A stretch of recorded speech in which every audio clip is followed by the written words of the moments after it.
जूतों पे नील डालने से ऐसा कौन-सा कमाल हासिल होने वाला है जो कि देखकर आप हैरान रह जाएँगे। आज के बाद इस वीडियो को देखने के बाद कभी भी आप अपने पुराने जूतों को फेंकेंगे नहीं बल्कि उनको इस्तेमाल करेंगे और वैसे इस्तेमाल करेंगे जैसे कि अभी आप बाज़ार से लेकर आए हों। चावलों में माचिस रखने से ऐसे कौन से फ़ायदे हासिल होने वाले हैं, ये तमाम फ़ायदे जानने के लिए वीडियो को फुल वॉच कीजिए, इससे आपके हज़ारों रुपए की बचत होने वाली है। आज की वीडियो में बहुत ही ख़ास और बहुत ही दिलचस्प आपके लिए टिप्स एंड ट्रिक्स लेकर आई हूँ। तो चलिए चलते हैं टिप्स की तरफ। Welcome to my channel. अस्सलाम वालेकुम माय यूट्यूब फैमिली। कैसे हैं आप सब? आई होप आप सब ठीक-ठाक होंगे। आज की पहली टिप की तरफ चलते हैं जिसमें मैं आपको चावलों के हवाले से बताऊँगी। चावलों में अक्सर आपने देखा होगा कि जब भी हम चावल लेकर आते हैं तो ज़्यादा देर पड़े रहने की वजह से ही इसमें कीड़ा लग जाता है। और कीड़े जो है ज़ाहिर-सी बात है जब लगते हैं तो चावल जो है धोने के बाद जो है वो काफ़ी जो है उसमें रह जाते हैं। बावजूद इसके कि हम अच्छी तरह से इसको वॉश करते हैं फिर भी वो रह जाते हैं। तो ऐसा कौन-सी टिप एंड ट्रिक है जिसको हम इस चावलों पे अप्लाई करने के बाद जो है अपने चावलों को बिल्कुल साफ़ रख सकें, कीड़े से बिल्कुल पाक रख सकें। आपने देखा हो माचिसें तो हमारे घर में मौजूद ही होती हैं, लेकिन इसका इस तरह से इस्तेमाल किया जाए जिससे जो है हम कीड़े से बचें, ठीक है? और हमारे हज़ारों रुपए की बचत हो सके। तो आपने देखा होगा जब भी हम पुराना चावल लेकर आते हैं तो उसमें लाज़मी कीड़ा लग जाता है। अब आपने क्या करना है कि माचिस की तीलियों को इस तरह से इकट्ठा कर लेना है, ठीक है? और उसका जो है एक-एक करके बंडल बना लेना है। आपने ये छोटी जो रबर बैंड्स होती हैं ये घर में ज़रूर रखिए। ये काफ़ी जो है इस तरह के हैक्स के लिए या इस तरह की कोई भी चीज़ होती है किचन के लिए तो आपके यूज़ में आ सकते हैं। तो आपने इस तरह से छोटे-छोटे बंडल बनाने हैं और उसको रबर बैंड के साथ जो है इस तरह से बाँध लेना है, जिस तरह से मैं बाँध रही हूँ। आप यकीन मानिए इसका शर्तिया इलाज है कि आपके कभी भी चावलों में कीड़ा नहीं लगेगा और बग़ैर किसी तकलीफ़ और परेशानी के आप चावलों को धो सकेंगे और चावलों को इस्तेमाल कर सकेंगे। जो टिप मैं आपसे शेयर करना चाह रही हूँ क्योंकि जो जिस तरह से आपने इसको यूज़ करना है वो तरीका मैं आगे चल के बताती हूँ। एक बस ये है कि जिस तरह से मैं बना रही हूँ आपने बिल्कुल इसी तरह से इस टिप को फ़ॉलो करना है और बिल्कुल घबराना नहीं है कि ये मसाला है या आपको ये किसी किस्म का नुकसान देगा या कोई परेशानी का सामना करना पड़ेगा। बस सिंपल आपने क्या करना है कि आपके पास 5 किलो चावल हैं या 10 किलो चावल हैं, आपने उसमें ये बंडल बना के इस तरह से रख लेने हैं और इसको जो है इस तरह से ढक देना है। अगर आप किसी बॉक्स में रखते हैं तो उसमें भी आप इस तरह से रख सकते हैं। पुराने चावलों पे तो लाज़मी ये टिप जो है आज़माइएगा, ये बहुत ही फ़ायदेमंद होने वाली है। इससे कभी भी कीड़ा नहीं लगेगा और अगर आप इस वजह से परेशान हो रहे हैं कि ये मसाला है और हम जब पकाएँगे इसको तो ये किसी किस्म का ख़तरे का सामना करना पड़ सकता है, तो आप बिल्कुल मत घबराइए क्योंकि जब भी हम चावल पकाते हैं तो उससे पहले हम उसको धोते हैं, ठीक है? और धोने अच्छी तरह धोने के बाद ही हम चावलों को पकाते हैं। तो ये देखिए जब आपके चावल धुल जाएँगे तो किसी किस्म के कोई भी ख़तरे का आपको सामना नहीं करना पड़ेगा बल्कि आपको इससे फ़ायदा ही हासिल होगा।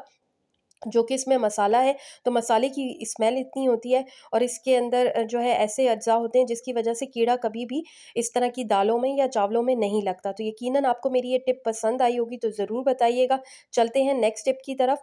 नेक्स्ट टिप मेरी मिर्चों के हवाले से आपने देखा होगा जब भी गर्मियाँ आती हैं या सर्दियाँ आती हैं और सस्ती हो जाएँ मिर्चें, तो हम ज़्यादा जो है बल्क की फ़ॉर्म में ले आते हैं। उससे क्या होता है कि इनको सँभालना काफ़ी मुश्किल हो जाता है। इनकी क्योंकि ज़ाहिर-सी बात है ये नाज़ुक होती हैं तो जल्दी गल-सड़ भी जाती हैं। एक तरीका तो ये है जो मैंने लास्ट टाइम पे आपको वीडियो में बताया था कि आप इसके डंठल उतार के इसको सेव कर सकते हैं। दूसरा तरीका जो मैं आपसे आज शेयर करने जा रही हूँ, वो भी आप ज़रूर आज़माइएगा क्योंकि अक्सर डंठल उतारने के बाद भी जो है कभी-कभार जो है ज़्यादा दिन पड़े रहने की वजह से वो ख़राब हो जाती हैं। तो अब आज जो है आपको मैं तरीका बता रही हूँ, आपके पास इस तरह का एयर टाइट बॉक्स होगा।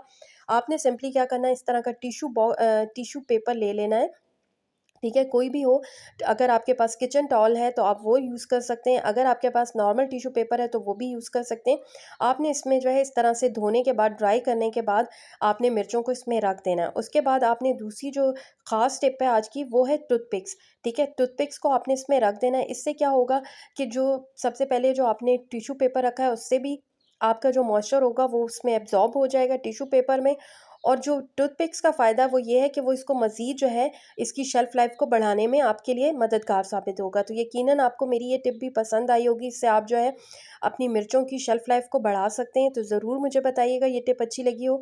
नेक्स्ट टिप भी मेरी मिर्चों के हवाले से आपने देखा होगा जब भी हम मिर्चें लेकर आते हैं तो हम काटते हैं इनको, ठीक है? काटते वक़्त जो है हमें काफ़ी उस वक़्त तो पता नहीं चलता लेकिन जो है अक्सर हम काटने के बाद जो है इसको हाथों को धोना भूल जाते हैं, जिससे क्या होता है हम कहीं पे भी हाथ लगाते हैं, अगर फ़ेस पे हाथ लग जाए तो काफ़ी जलन होती है और अगर हाथ पे ही लगी रह जाए तो हाथों पे भी काफ़ी जलन महसूस होने लगती है और वो जो है काफ़ी देर तक रहती है, कोई थोड़ी देर के लिए नहीं काफ़ी, और वो काफ़ी देर तक इरिटेट करती है। तो इस तकलीफ़ से हम कैसे बचें, और रेडनेस भी हो जाती है हाथों पे, तो इसके लिए मैं आपके लिए बहुत ही अच्छा सॉल्यूशन लेकर आई हूँ, जिससे जो है आप अपनी जो है इस तकलीफ़ से निजात हासिल कर सकेंगे और आइंदा जो है ये परेशानी का सामना नहीं करना पड़ेगा। बस जब भी आपने मिर्चें काटनी हो, आपने सिंपल क्या करना है कि इस तरह से सरसों का तेल हाथ पे लेके लगा लेना है, ठीक है? और अब आप जो है आराम से मिर्चें काटिए। अब आप मिर्चें काटें तो तब भी आपको जो है मिर्चें नहीं लगेंगी और ना ही जलन होगी। तो यकीनन मेरी ये टिप भी आपको अच्छी लगी होगी, क्योंकि ये आपके लिए बहुत ही कारआमद साबित होने वाली है। और अगर आप मेरे चैनल पे नए हैं तो काइंडली मेरे चैनल को सब्सक्राइब कीजिए और बेल नोटिफ़िकेशन को प्रेस करना मत भूलिए, ताकि हर आने वाली नई वीडियो सबसे पहले आप तक पहुँच सके। तो चलते हैं नेक्स्ट टिप की तरफ। ये मेरी चम्मच के हवाले से आपने देखा होगा, जब भी हम कोई सालन वगैरह डालते हैं उसमें इस तरह का चम्मच हम रखते हैं और काम हम कर रहे होते हैं, तो थोड़ी-थोड़ी देर बाद जो है चम्मच जो है दोबारा जो है सालन में या हमारा जो डिश होता है उसमें गिर जाता है।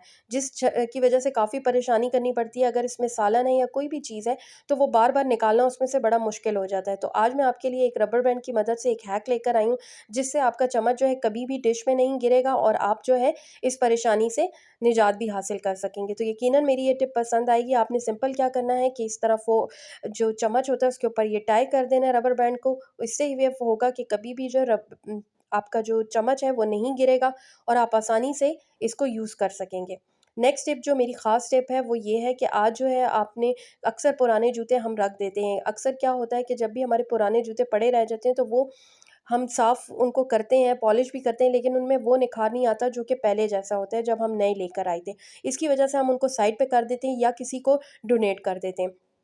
अब इस टेंशन से बचने के लिए कि आप जो है नए जो अपने जूते हैं उनको बेकार समझ के फेंक देते हैं या डोनेट कर देते हैं, आप उनको जो है अपने यूज़ में ला सकते हैं और उससे बेशुमार फ़ायदे हासिल कर सकते हैं। इस तरह आपके पैसे भी बच जाएँगे और आपके लिए एक चीज़ भी की सहूलत हो जाएगी। सम टाइम ये भी होता है कि हमारे घर में पॉलिश भी नहीं होती, तो उस पॉलिश की झंझट से किस तरह से निपटा जाए, क्योंकि ज़ाहिर-सी बात है अगर सुबह के वक़्त जो है पॉलिश नहीं होगी, तो बच्चे या आपके हस्बैंड जो है स्कूल जाते हुए या ऑफ़िस जाते हुए किस तरह से उसको फ़ायदा हासिल कर सकते हैं बग़ैर पॉलिश किए, शूज़ के तो जाते हुए भी बुरा लगता है। तो आज मैं आपके लिए एक ऐसी टिप लेकर आई हूँ जिससे आपके जूते भी पॉलिश हो जाएँगे और पुराने जूते भी आप रीयूज़ कर सकेंगे।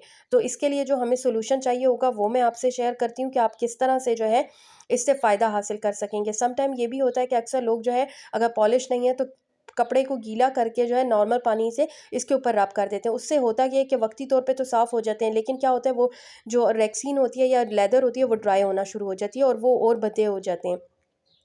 अब आपके लिए सॉल्यूशन जो लेकर आई हूँ वो सरसों का तेल है। आपने 1 चम्मच जो है सरसों का तेल जो है इसमें शामिल कर देना और आधा चम्मच आपने इसमें पानी डाल देना और इसी तरह से आधा चम्मच या भर के आप 1 चम्मच नील का शामिल कर सकते हैं। अब देखिए मैंने कोई ब्रांडेड नील नहीं यूज़ किया, जो नॉर्मल नील होता है आप कोई भी ले सकते हैं, क्योंकि आजकल महँगाई का दौर है। आपको जो अवेलेबल लगे और जिससे आपका काम निकल सके आप वो चीज़ यूज़ कर सकते हैं। तो प्लीज़ ब्रांड के पीछे या किसी भी चीज़ के पीछे मत भागिए कि कोई यूज़ कर रहा है तो हम भी यूज़ करें, क्योंकि महँगाई है काफ़ी, चीज़ों को मैनेज करना मुश्किल हो जाता है। तो आपके अब आपका ये सॉल्यूशन तैयार हो गया। आपने क्या करना है, सिंपली इसके ऊपर जो जूतों पे इसको डाल देना है और उसके बाद आपने एक टिश्यू पेपर या एक कोई भी मलमल का पुराना कपड़ा हो तो आप उसकी मदद से जो है इसको इस तरह से साफ़ कर सकते हैं। अब आपको मैं लाइव रिज़ल्ट्स दिखाऊँगी, जिससे जो है आप हैरान हो जाएँगे कि इसमें काफ़ी वाज़ेह फ़र्क आ रहा है। ये देखिए पुराने जो जूता था और जो नया है उसमें काफ़ी आपको फ़र्क नज़र आ रहा होगा। इसी तरह से हमने क्या करना है, दूसरे जूते के ऊपर भी इसी तरह से ये सॉल्यूशन डाल देना है और इसको इस तरह से रब करते हुए साफ़ करते जाएँगे। जिस तरह से मैं कर रही हूँ अब ये इस तरह से आपने अगर नीचे भी गिर गया है तो आपने उसको भी ज़ाया नहीं होने देना, बल्कि उसको भी इस्तेमाल करना है, ताकि जो है आपका ये सॉल्यूशन ज़ाया ना हो। आप इस सॉल्यूशन को बना के स्प्रे बॉटल में भी रख सकते हैं। इसके अलावा आप किसी भी बॉटल में जो खाली बॉटल है उसमें बना के रख सकते हैं कि अगर कभी आपके पास पॉलिश नहीं है या आपके इस तरह के जूते निकल आते हैं जिनको आपने रीयूज़ करना है, तो आप उनको इस तरह से नया करके पहन सकते हैं। आप देखिए ये बिल्कुल ऐसे लग रहे हैं जैसे अभी आप बाज़ार से लेकर आए हो। इसमें बिल्कुल वही शाइन है जो कि बिल्कुल नए जूतों में होती है। तो यकीनन मेरी ये टिप आपको अच्छी लगी होगी। अगर आप जो है टिप अच्छी लगी है तो कमेंट बॉक्स में ज़रूर बताइएगा, ताकि मेरी हौसला अफ़ज़ाई हो और काइंडली मुझे इस हवाले से आगाह कीजिएगा। शुक्रिया, अल्लाह हाफ़िज़।